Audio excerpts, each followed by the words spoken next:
আসসালামু আলাইকুম।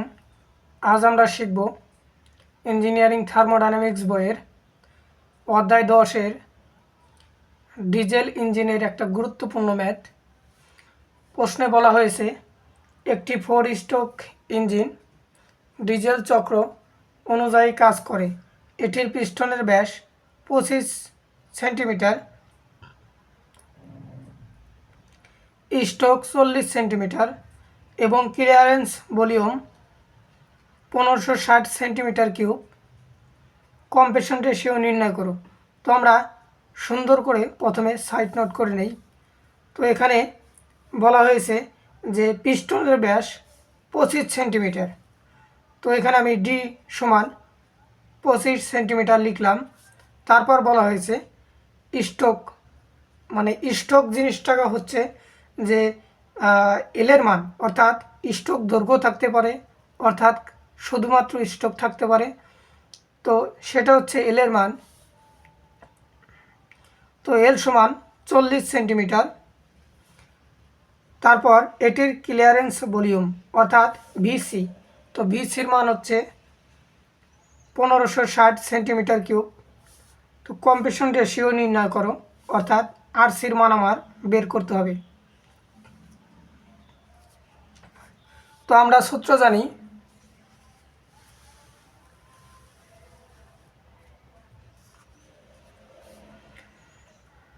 সোয়েব ভলিউম মানে ভিএস সমান এ গুণন এল।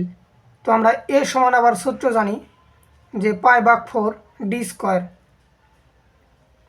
Into L. তো এখানে আমি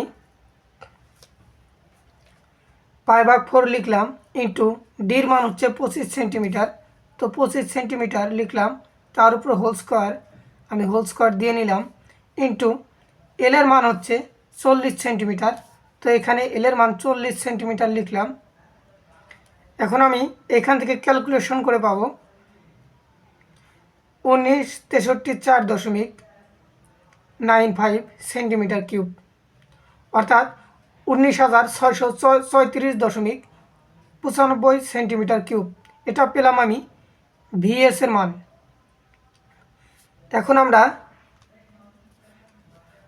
আরসি সমান জানি যে আরসি সমান VC plus VS divided BC.